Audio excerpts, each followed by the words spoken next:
कहानी की शुरुआत होती है रेमंड नाम के एक बेहद आलसी लड़के से, जो इस वक्त फिशिंग करने के मूड से एक लेक के किनारे आकर बैठा। अभी अभी स्कूल में रेमंड की जमकर बेइज्जती हुई थी और अब वो सबको 4-5 अतरंगी मछलियां पकड़ के दिखाना चाहता था कि वो एकदम नल्ला नहीं है। जब वो लेक के पास अपनी साइकिल पर पहुंचा तो बहुत सारी चिड़िया उसे रास्ता दिखाने लगी, मानो उसे किसी खास जगह तक ले जाना चाहती हूँ। तभी उसे एक बड़ा सा मेंढक दिखा और वो उसे पकड़ने भागा, लेकिन मेंढक झील में कूद गया। अपना कांटा पानी में डालकर वो लेक के किनारे पर ही लेट गया और जोर जोर से बोलते हुए सोचने लगा कि बस कुछ ऐसा हो जाए कि जिंदगी में कुछ ना करना पड़े और सब कुछ मिल जाए जो भी चाहिए हो। उसके इतना कहते ही उसका फिशिंग वाला कांटा अपने आप ही खिंचकर एक अजीब सी चीज में जाकर फंस गया। उसने खींचने की कोशिश की और जब उसने ध्यान से देखा तो एक अजीब सा जीव सामने आया। रेमंड अब पेड़ों के पीछे छुपते छुपाते उसके करीब जाने लगा। वो समझना चाहता था कि ये चीज क्या है। उसने जीव की तरफ पत्थर फेंका तो उसने पत्थर को पकड़ लिया। फिर वो बोलने भी लगा। उसने अपना नाम बेली बताया और कहा कि मैं एक जादुई घिया हूँ। पहले तो रेमंड डर गया, लेकिन फिर उसे दादी की कहानी याद आई।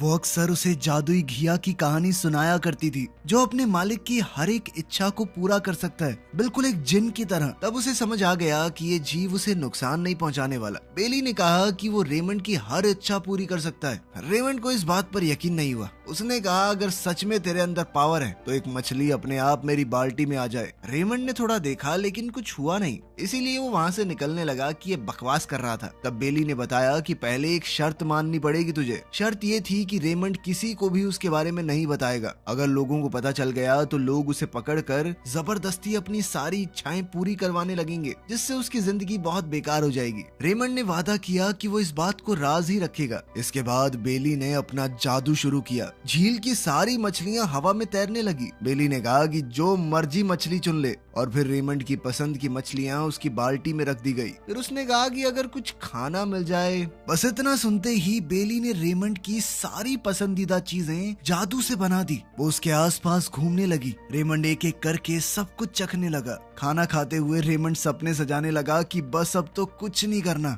जिंदगी भर आराम से एकदम मजे से जीऊंगा मैं। अब रेमंड को थोड़ा और समझने के लिए कहानी वक्त में पीछे जाती है। इस वक्त रेमंड दुनिया को बचाने का सपना देख रहा था। जब पृथ्वी पर एक बहुत बड़ी मुसीबत आ गई तो रेमंड अपनी स्पेसशिप में गया और सबको बचा लिया। लेकिन तभी अचानक उसे अपनी दादी की आवाज सुनाई दी और फिर भाई साहब नींद से जाग गए। उसकी छोटी बहन सोफी भी उसके ऊपर चीख रही थी कि स्कूल के लिए उठना पड़ेगा अब। सोफी ने याद दिलाया कि उनके माँ बाप एयरपोर्ट जा रहे हैं। रेमंड तुरंत उनसे मिलने भागा और अपने माँ बाप से कहा कि ऑल द बेस्ट, ध्यान से जाना। माँ ने कहा कि चलो जाने से पहले तुमसे मिलना तो हुआ, लेकिन पापा ने सख्ती से कहा कि स्कूल के लिए लेट हो जाओगे, जल्दी निकलो। इसके बाद वो स्कूल के लिए निकल गया और रास्ते में अपने दोस्तों से मिला। तब सूजी ने उससे पूछा कि तुमने मैथ्स के टेस्ट की तैयारी की है। रेमंड भाई साहब को तो तब टेस्ट के बारे में याद आया। अब वो बस यही सोच रहा था कि भगवान करे टीचर मुझे बुलाए ही ना। लेकिन क्लास में टीचर ने सबसे पहले उसे ही बोर्ड पर बुलाया। रेमंड ने सच बताया कि मैम मैं तैयारी नहीं कर पाया, मैं अपने मम्मी पापा की मदद कर रहा था, वो जा रहे थे कहीं पे। लेकिन इस बात से टीचर को फर्क नहीं पड़ा। उसने पूरी क्लास के सामने रेमंड को सजा दी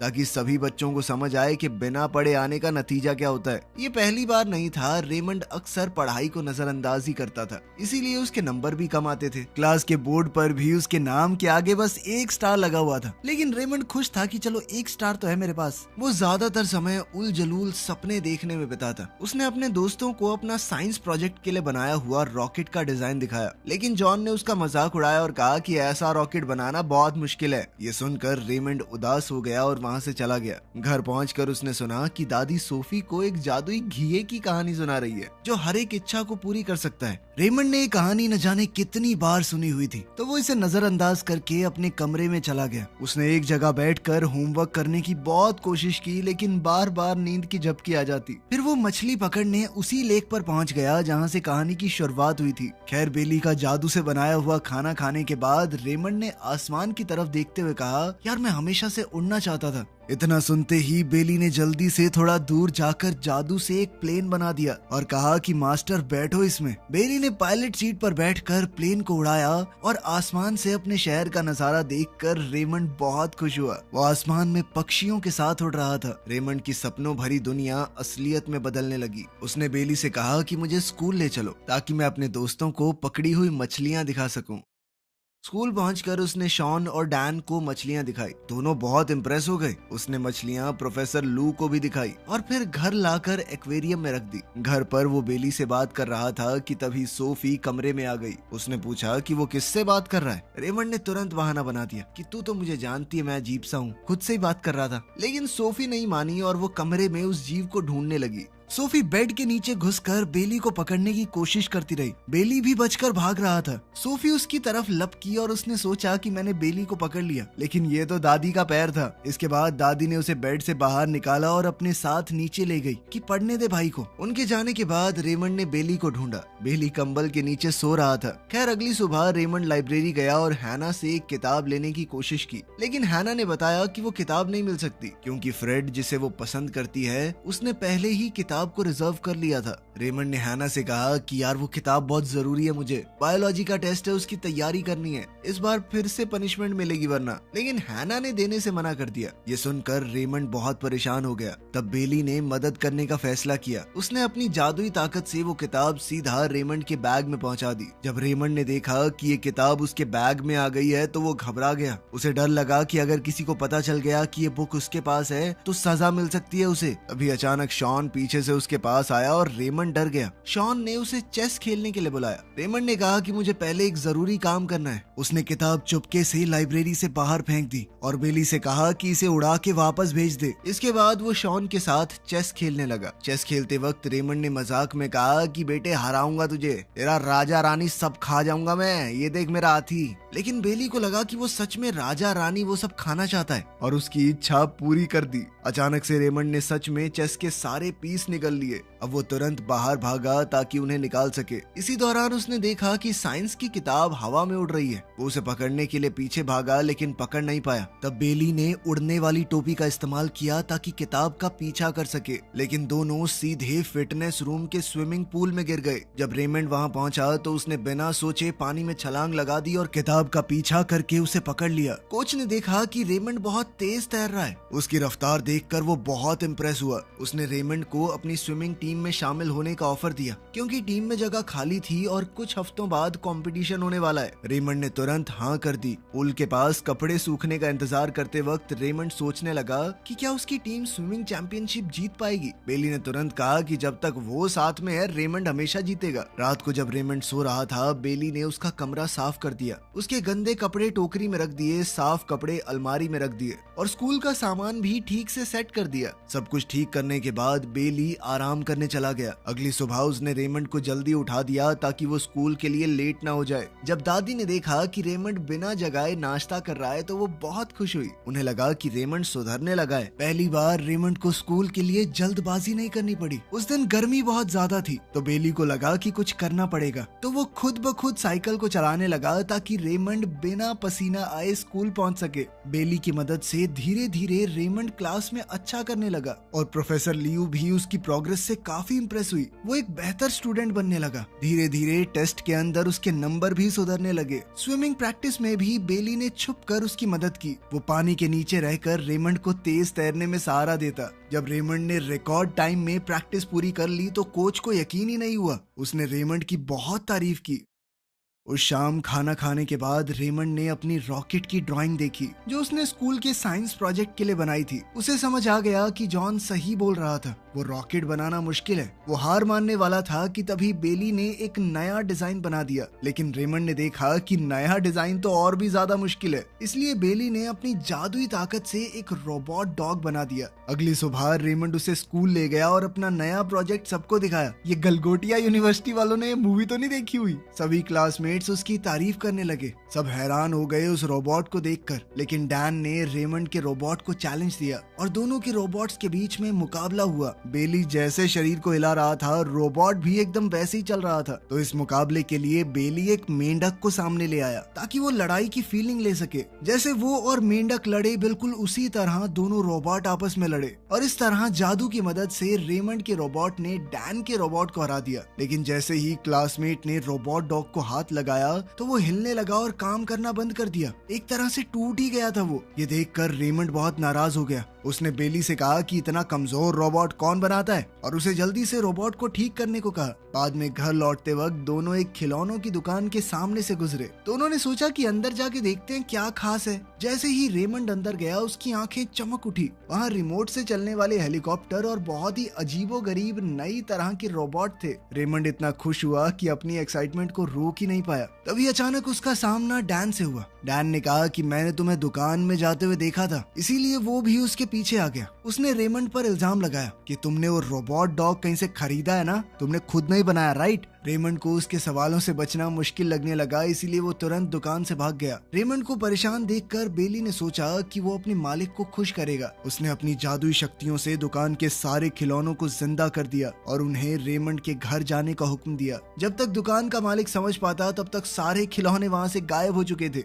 खैर, घर लौटने से पहले रेमंड और डैन ने सोचा कि वो डायनासोर वाली फिल्म देखेंगे, लेकिन जब वो सिनेमा पहुंचे तो पता चला कि सारी टिकट बिक चुकी हैं। रेमंड फिर भी जिद पर अड़ा रहा कि वो फिल्म देखेगा। तब बेली ने अपनी जादुई शक्ति से रेमंड को सीधा स्क्रीन के अंदर ही पहुंचा दिया। अंदर जाते ही रेमंड को समझ आ गया कि उससे बड़ी गलती हो गई है। एक बड़ा सा टीरेक्स डायनासोर उसके पीछे दौड़ पड़ा। बाहर बैठे लोग उसे देखकर हंसने लगे। बेली सीढ़ियों पर बैठकर ये सब कुछ देख रहा था। रेमंड भागता हुआ स्क्रीन से बाहर निकलने की कोशिश कर रहा था, लेकिन डायनासोर ने उसे पकड़ लिया और खाने ही वाला था कि तभी बेली अपने छोटे जहाज के साथ स्क्रीन के अंदर घुसा और डायनासोर पर हमला कर दिया। उसने उसे हराकर पेट्रोल बनने के लिए छोड़ दिया। इससे सिनेमा देखने आए लोगों का मजा भी खराब हो गया। खैर, घर लौटते वक्त रेमंड बहुत गुस्सा हुआ। उसने बेली से कहा कि मेरी मदद करते करते तुम मुझे मुश्किलों में डाल देते हो, लेकिन असली मुश्किल तो अभी बाकी थी। रेमंड साइकिल चला रहा था, तब उसने पीछे से आवाज सुनी। जब उसने मुड़कर देखा तो उसकी आंखें खुली की खुली रह गई।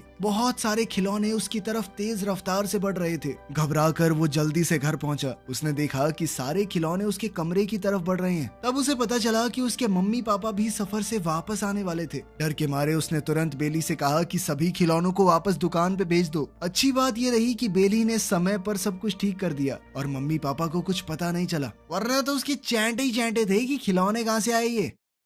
कुछ देर बाद रेमंड के पापा उसके कमरे में आए और उसे ड्राइंग रूम में बुलाया। वहां जाकर रेमंड ने देखा कि उसके लिए एक नई साइकिल रखी है। पापा ने बताया कि स्विमिंग टीम में शामिल होने की खुशी में ये इनाम है। रेमंड बहुत खुश हुआ। उसे नहीं पता था कि उसके पापा उसके इस फैसले से इतने खुश होंगे, लेकिन रेमंड को खुश देखकर बेली उदास हो गया। उसे लगा कि मालिक को बाकी सब खुश कर रहे हैं, मैं नहीं कर पा रहा। इसीलिए वो रात भर जाकर रेमंड के मैथ्स के एग्जाम की तैयारी करने लगा ताकि अगले दिन उसे अच्छे नंबर मिल पाए। सुबह जब बेली उसे जगाने लगा तो देखा कि रेमंड खुद ही उठ चुका है। रेमंड ने बताया कि वो एग्जाम देने के लिए एक्साइटेड है, क्योंकि अगर वो मेहनत करके ए ग्रेड ले आया तो मम्मी पापा बहुत खुश हो जाएंगे। जब क्लास में प्रोफेसर लू ने एग्जाम के क्वेश्चन पेपर बांटे तो सब बच्चे तुरंत लिखने लगे, लेकिन रेमंड चुपचाप बैठा रहा। उसे लग रहा था कि शायद ऊपर से जवाब गिर जाएंगे। बाहर पेड़ पर छुपा हुआ बेली खिड़की से क्वेश्चन देखकर मदद करने की कोशिश कर रहा था, लेकिन वो समय रहते कुछ नहीं कर पाया और रेमंड की आंसर शीट खाली ही रही। समय खत्म होने लगा तो रेमंड घबरा गया।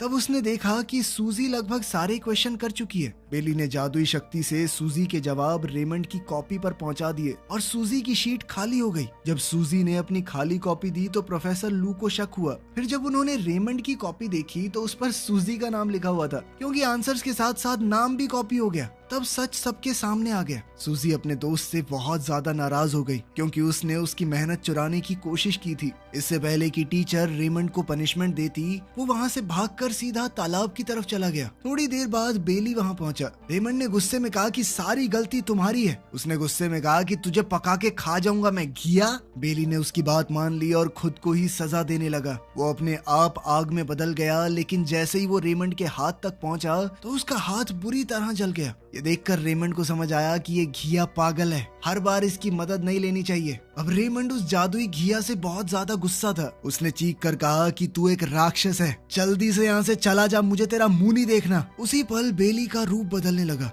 धीरे धीरे वो सच में एक डरावने राक्षस में बदल गया। तब उस जादुई घिया ने सच बताया। उसने कहा कि मैं वैसा ही बन जाता हूँ जैसी भावनाएं मेरे मालिक के दिल में होती हैं। अगर रेमंड के मन में गुस्सैले बुरे विचार आएंगे तो उसका रूप भी बदल जाएगा। इतना कहकर वो उस डरावने रूप में रेमंड का पीछा करने लगा। रेमंड डर गया और जोर से बोला कि वो तुरंत चला जाए। जैसे ही उसने ये कहा, बेली फिर से अपने पुराने शांत रूप में आ गया। वो रेमंड से माफी मांगने लगा। उसने कहा कि मुझे एक और मौका दे दो, लेकिन रेमंड अब उस जादुई घिया से तंग आ चुका था। उसने उसे उठाया और वापस उसी तालाब में फेंक दिया जहां वो उसे पहली बार मिला था। कुछ ही देर बाद रेमंड की टीचर और उसके दोस्त उसे ढूंढते हुए वहां पहुंच गए। सब लोगों को उसकी चिंता हो रही थी। मिस लू उसे तुरंत स्कूल के डॉक्टर रूम में ले गई और उसके जले हुए हाथ की मरहम पट्टी की। साथ ही उसने उसे समझाया कि जिंदगी में जो भी चाहिए मेहनत से मिलता है। चीटिंग करना गलत बात है और उसका रिजल्ट हमेशा बुरा ही होगा। जब रेमंड बाहर आया तो उसने देखा कि उसके दोस्त बाहर खड़े उसका इंतजार कर रहे हैं। उसने तुरंत सूजी से भी माफी मांगी। सूजी ने उसे माफ कर दिया और कहा कि आने वाले एग्जाम्स के लिए मैं तुम्हारी तैयारी करवाऊंगी। अच्छे नंबर आएंगे तुम्हारी, चिंता मत करो। अब स्विमिंग कंपटीशन बस कुछ ही हफ्तों दूर था। रेमंड हर दिन लगातार प्रैक्टिस करने लगा ताकि अपनी टीम को जितवा सके। धीरे धीरे वो एक मजबूत और तेज स्विमर बन गया। जल्द ही वो अपनी टीम के सबसे बेहतर खिलाड़ियों में शामिल हो गया। इन सब घटनाओं के बाद भी बेली अपने मालिक को छोड़ नहीं पाया। वो अपने मालिक की चिंता करता रहा। वो चुपचाप दूर से रेमंड को देखता था। रेमंड को उसके होने का पता भी नहीं चला। बेली उसकी लगन देखकर बहुत खुश था और उसे अपने मालिक पर गर्व महसूस हुआ। एक महीना बीत गया और आखिरकार कंपटीशन का दिन आ ही गया। रेमंड की टीम अब बहुत मुश्किल में है। हार और जीत का फैसला रेमंड ही करेगा। अगर वो तेज तैरा तो टीम जीत सकती है। अपने साथियों और परिवार की आवाज सुनकर रेमंड ने पूरी जान लगा दी। आखिर में उनकी टीम जीत भी गई। इसके तुरंत बाद रेमंड सीधा तालाब की तरफ दौड़ा। वो बेली को अपना प्राइज दिखाना चाहता था, ये सोचकर कि बेली ने उसे जिताया जादू से। लेकिन वहां पहुंचकर उसे पता चला कि बेली तो कंपटीशन में कहीं आया ही नहीं, क्योंकि रेमंड ने बेली को कह दिया था कि मुझे तुम्हारी मदद नहीं चाहिए। तब रेमंड को समझ आया कि मैं तो अपनी मेहनत से जीता हूँ। वो खुद से ही बहुत ज्यादा इम्प्रेस हो गया। तब बेली सामने आया। उसने प्यार से कहा कि अब आपको मेरी मदद की जरूरत नहीं है। अब वो सब कुछ खुद कर सकता है। अब समय आ गया था कि वो किसी और बच्चे की इच्छाओं को पूरा करे। बेली अब एक पक्षी की पीठ पर चढ़कर वहां से निकल गया। जाने से पहले उसने आखिरी बार कहा कि किसी को भी मेरा राज मत बताना। कुछ वक्त बाद रेमंड नींद से उठा और उसने आसमान की तरफ देखा। वहाँ एक बादल था जो बिल्कुल बेली जैसा लग रहा था। उस पल में उसके मन में सवाल आया कि मैंने जो कुछ भी देखा वो सपना था या हकीकत। लेकिन फिर उसने सोच लिया कि सपना था या हकीकत ये जरूरी नहीं है। उसने जो सीखा है कि मेहनत और ईमानदारी से जिंदगी जीनी है वो ज्यादा जरूरी है। वीडियो पसंद आई तो लाइक कर देना, चैनल को सब्सक्राइब कर लेना। मिलते हैं अगली वीडियो में।